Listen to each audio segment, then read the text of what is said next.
Bonjour à tous, j'espère que vous allez bien. Alors petite parenthèse avant de commencer cette vidéo, c'est que j'ai une angine depuis 2 jours, j'ai extrêmement mal à la gorge et j'ai la gorge très sèche aussi. Je dis pas ça pour que vous puissiez me plaindre, pas du tout. C'est juste, je voulais m'excuser en fait pour mes variations de voix dans la vidéo. J'ai pas encore commencé à filmer, mais je sais pas ce que ça va donner. Et si jamais c'est le cas, je préfère m'excuser par avance. Donc voilà, désolée si ma voix est beaucoup plus grave que d'habitude ou si elle est plus grave à des moments dans la vidéo et plus faible à d'autres. Je vais essayer de gérer ça au mieux. Normalement, ça ne devrait pas poser de problème. Mais voilà. Allez, parenthèse finie. C'est parti pour la vidéo. Aujourd'hui, on se retrouve pour parler du sinistre cas de Khalil Wheeler-Weaver. Je vous en dirai pas plus cette fois-ci dans l'introduction et je vous laisserai découvrir directement le sujet. Alors pose tes grosses ou tes petites fesses et bienvenue dans un nouvel épisode de Crime et Justice.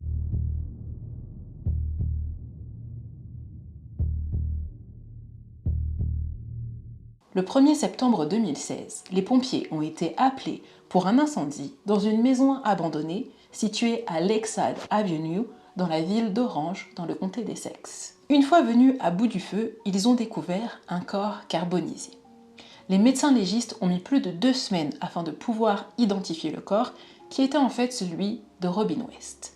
Elle était âgée de 19 ans et elle travaillait en tant que stripteaseuse et parfois même en tant que proxénète. Robin avait également quelques problèmes de santé mentale. Au moment de sa disparition, elle s'apprêtait à aller fêter ses 20 ans. Robin avait disparu depuis le 31 août 2016 après avoir été vue par une amie et témoin montée dans une voiture de couleur gris métallisé.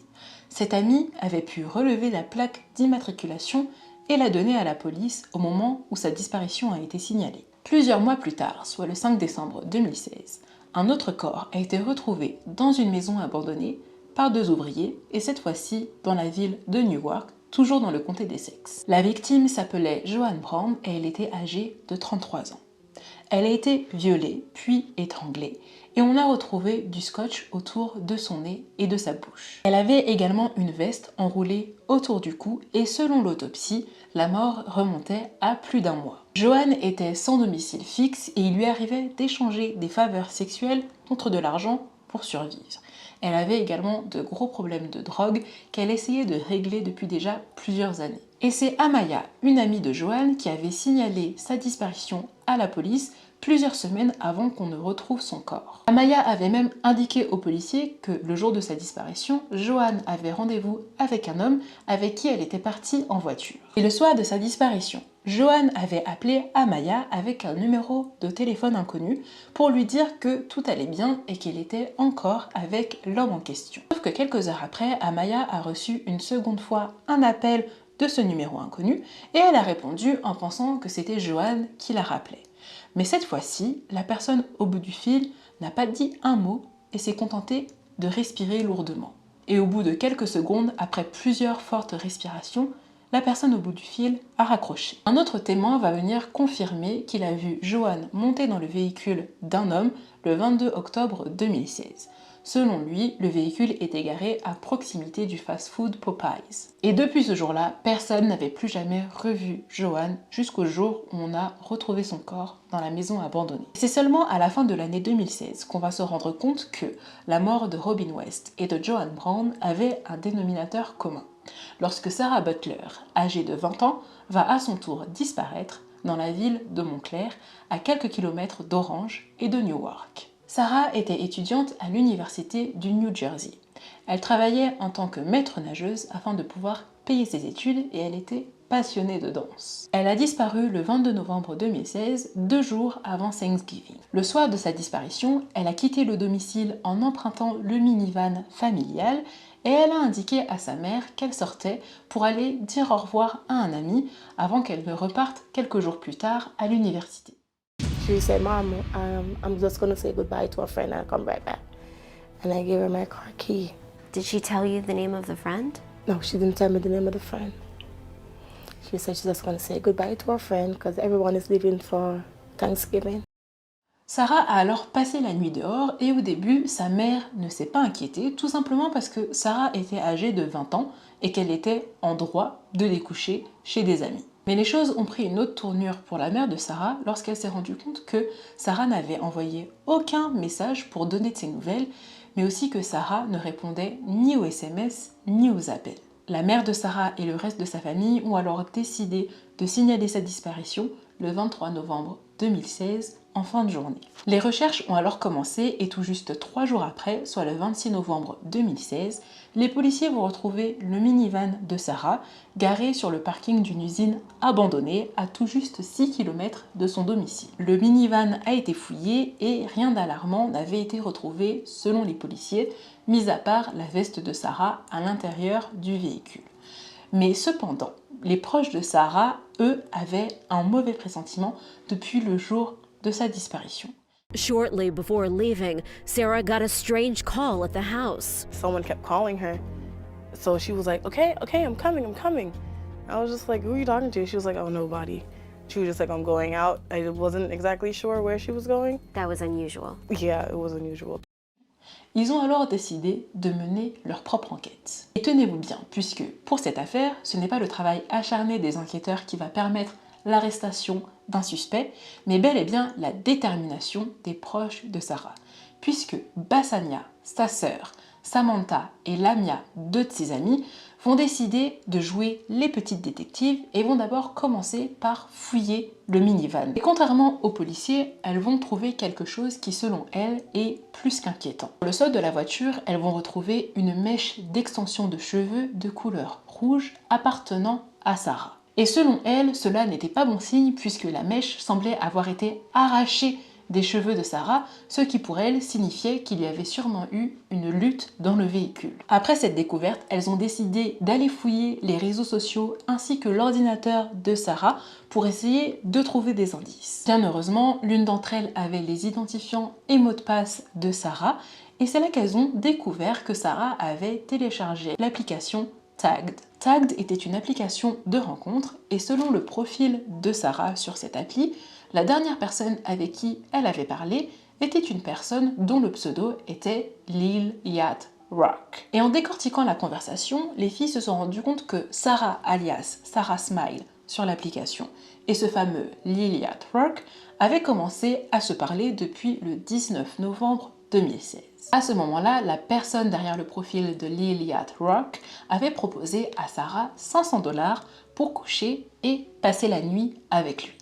Et à leur grande surprise, Sarah avait accepté. Mais au final, juste avant le rendez-vous, Sarah s'était peut-être dégonflée et avait finalement posé un lapin à Lil Yacht Rock. Mais 3 jours après, soit le 22 novembre 2016, Sarah aurait recontacté Lil Yacht Rock sur l'application afin de lui reproposer un rendez-vous et de s'excuser pour le lapin qu'elle lui avait posé quelques jours avant. Et peu de temps avant de le rencontrer, Sarah lui aurait dit « Tu n'es pas un tueur en série, hein ?» À la découverte de ces messages, Bassania, Samantha et Lamia ont décidé de créer un faux profil sur l'application Tagged afin de rentrer en contact avec ce fameux Lil Yacht Rock. Et à peine quelques heures après la création de leur profil, le poisson a mordu à l'hameçon. Et aussitôt la conversation commençait avec Lil Yacht Rock qui a dit aux filles s'appeler Taj, il leur a proposé 500 $ afin de pouvoir coucher avec elles. Les filles ont alors accepté la proposition mais n'avaient aucune intention de se rendre au rendez-vous elles-mêmes et elles ont alors appelé la police à qui elles ont montré toute la conversation. Les agents ont alors attendu Taj au point de rendez-vous et lorsqu'il est arrivé, il a dû s'expliquer non seulement sur la conversation qu'il avait eue avec les filles, donc la proposition des 500 $ contre un rapport sexuel, mais aussi il a dû répondre à quelques questions sur la disparition de Sarah Butler. Et là, Taj a dit aux policiers qu'il ne s'appelait pas Taj, mais Khalil Wheeler Weaver. Quand les policiers l'ont questionné sur Sarah Butler, il a confirmé avoir vu Sarah le 22 novembre et avoir passé une partie de la soirée avec elle. Il a ensuite dit aux policiers que le 22 novembre, Sarah l'a redéposée chez lui aux alentours de 21 h et qu'après ça, il ne l'a plus jamais revue. Et qu'en plus, il a un témoin nommé Richard qui pourrait confirmer tout ce qu'il venait de raconter. Les policiers vont alors interroger Richard qui va confirmer tout ce qu'a dit Khalil, que Sarah l'a bel et bien déposé le soir du 22 novembre 2016 vers 21h. À ce moment-là, les policiers n'avaient pas grand-chose contre Khalil Wheeler-Weaver, donc ils l'ont laissé repartir.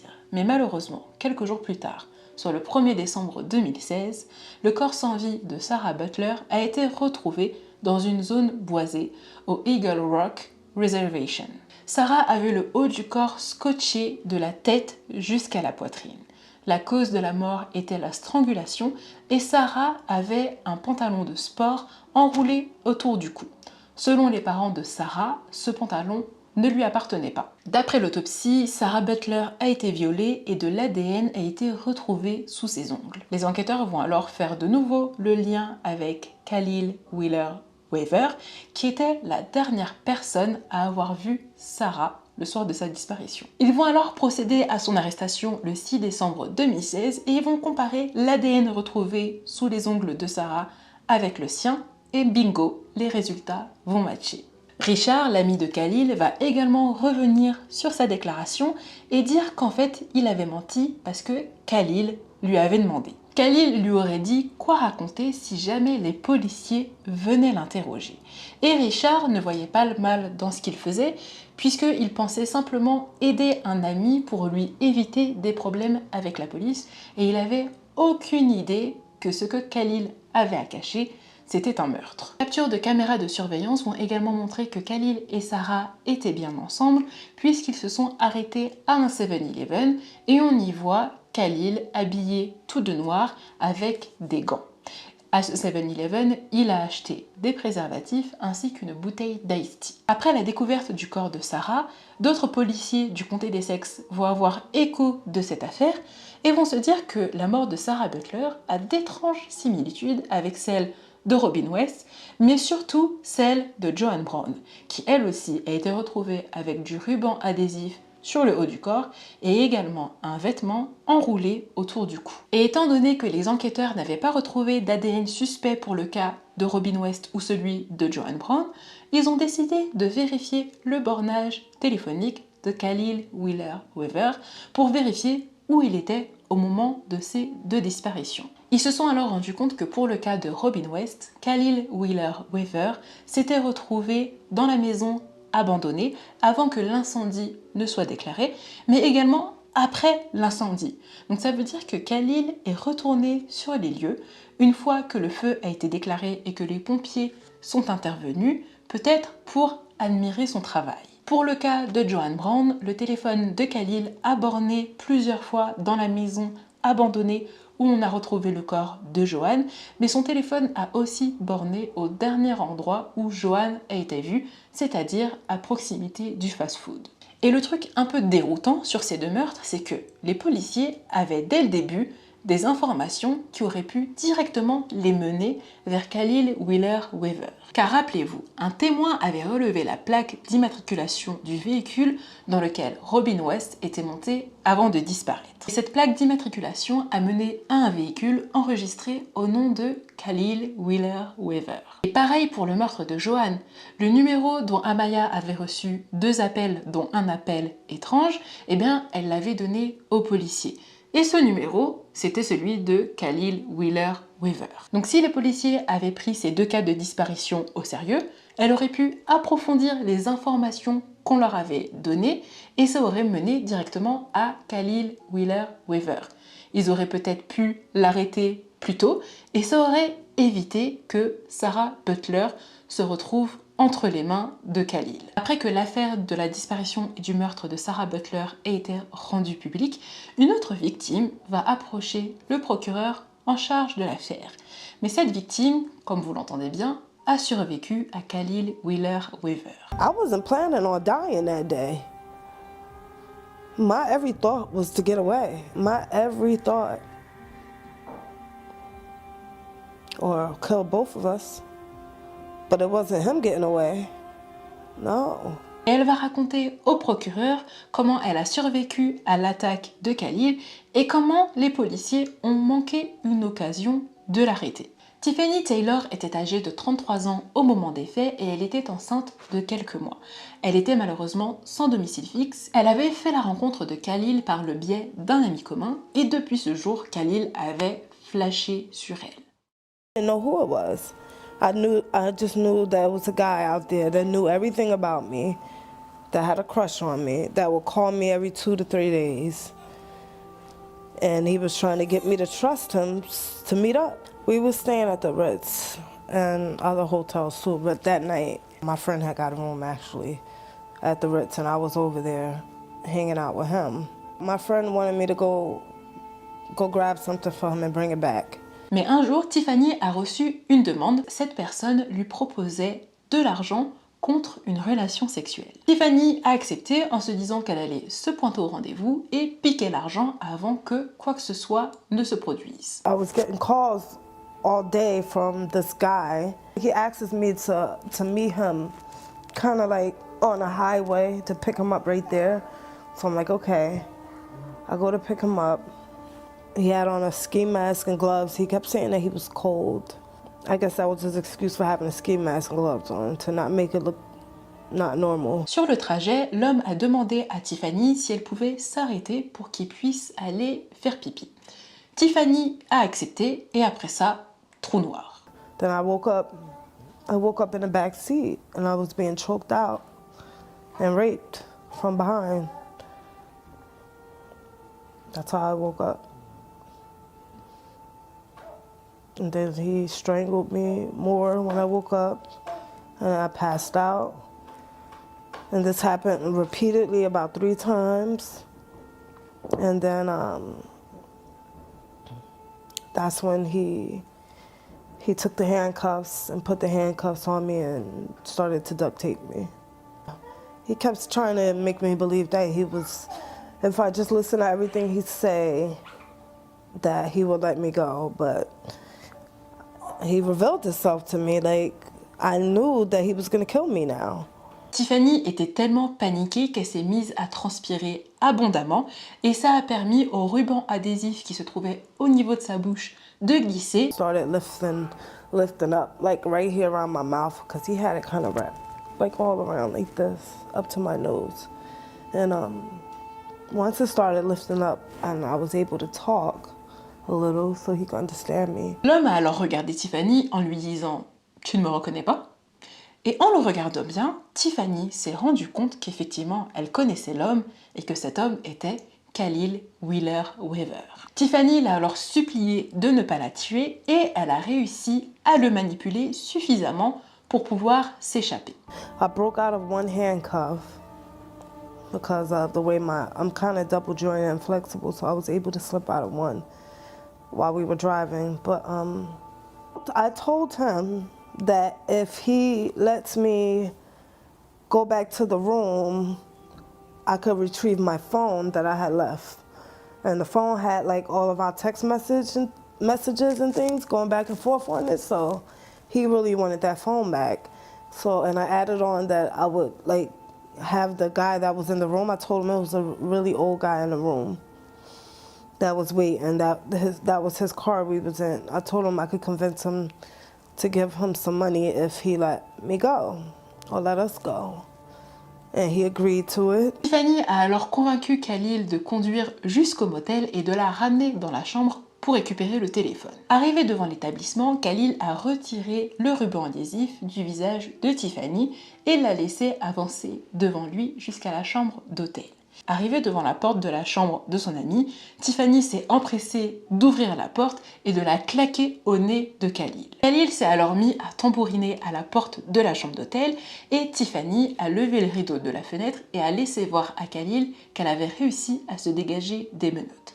En voyant ça, Khalil a couru et a pris la fuite. De son côté, Tiffany a appelé la police et en attendant que la police arrive, elle a envoyé un SMS à Khalil en lui demandant de ramener les clés de la voiture de son ami. Elle lui a promis que s'il ramenait les clés, elle n'appellerait pas la police. Mais en réalité, Tiffany essayait de le piéger puisqu'elle voulait que Khalil croise les policiers à leur arrivée. Malheureusement, les policiers ont mis tellement de temps pour arriver que Khalil a eu le temps de revenir, de redéposer les clés et ensuite les policiers sont arrivés. Et le plus surprenant dans l'histoire, c'est que quand les policiers sont arrivés, ils n'ont pas cru un mot de ce que Tiffany leur a raconté et pensaient qu'elle avait tout inventé. Pourtant, on voit encore que Tiffany a les menottes qui pendent au poignet et elle avait également des traces de ruban adhésif sur le visage.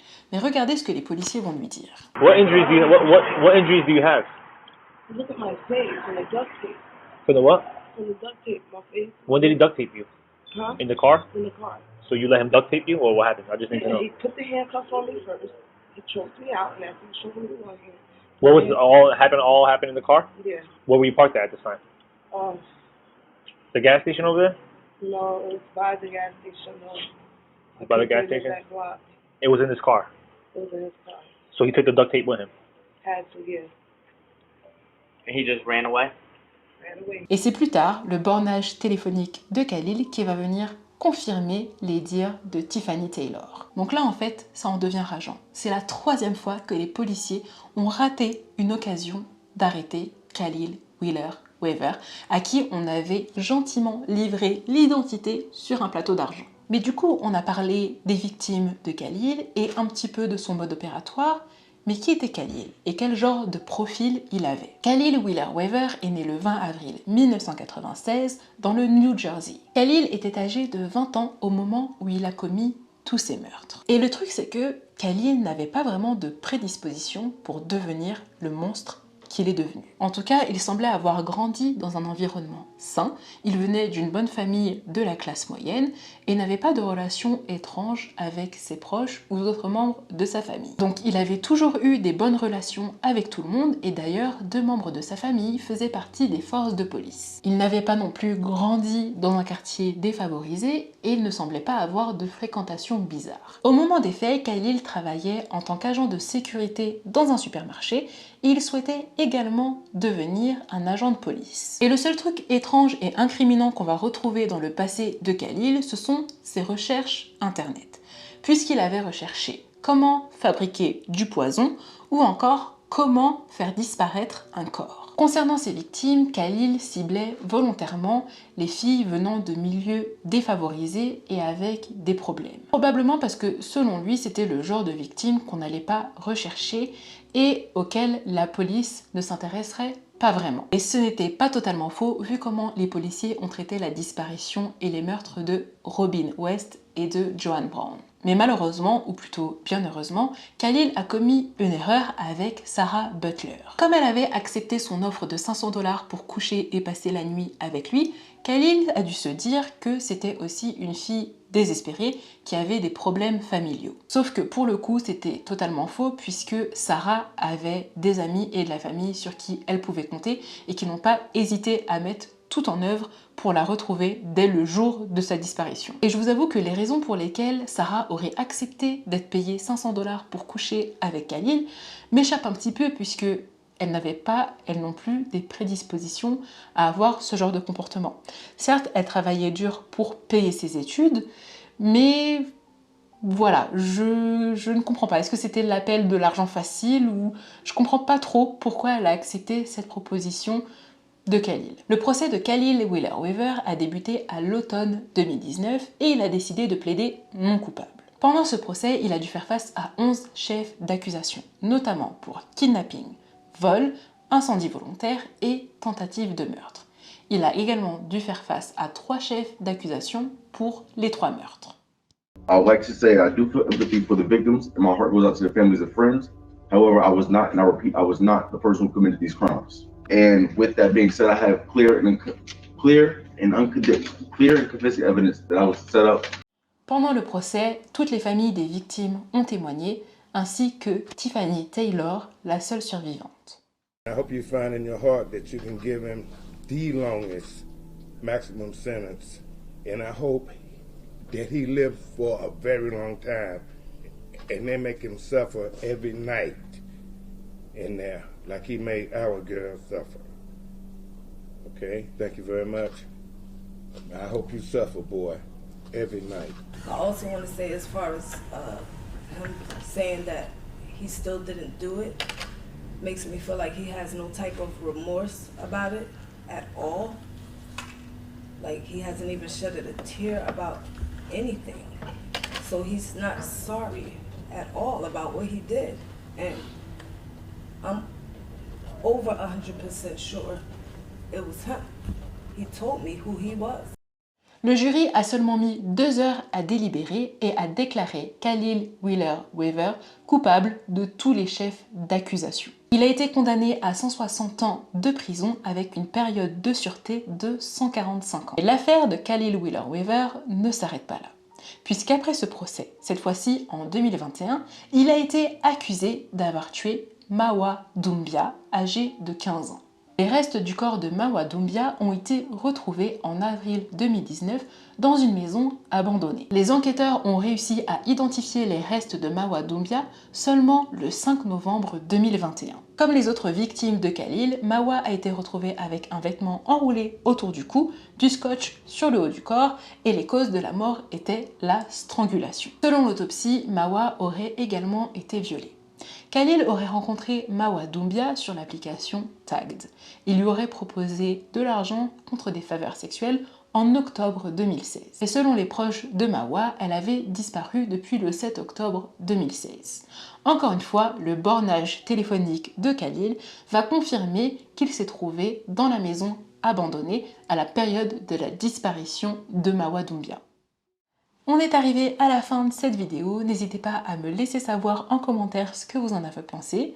Moi de mon côté, ce que j'en pense, c'est que, contrairement aux dernières affaires que j'ai pu faire, là il n'y a aucun doute en fait sur la culpabilité de Khalil Wheeler Weaver. Mais ce que je trouve étonnant en fait, c'est le personnage, c'est voilà, son profil. Il n'avait pas du tout de quoi devenir un monstre pareil, donc j'avoue que je ne comprends pas qu'est-ce qui l'a inspiré à devenir un tueur en série comme ça, qui ciblait ce genre de filles, et aussi sur son visage, enfin, d'habitude quand on voit, c'est vrai que c'est pas toujours le cas, mais d'habitude quand on voit les tueurs en série, on se dit ouais, lui, il y a le mal qui se lit sur son visage et tout. Et là, Khalil, non, enfin, il avait juste une tête de petit bébé, quoi, c'est tout, une tête de jeune garçon. Donc voilà, j'avoue que profil un peu surprenant du coup, mais après, comme on dit, il faut tout pour faire un monde. Donc voilà, n'hésitez pas à me dire vous ce que vous en avez pensé, et on se dit à la semaine prochaine pour une nouvelle vidéo. Ciao!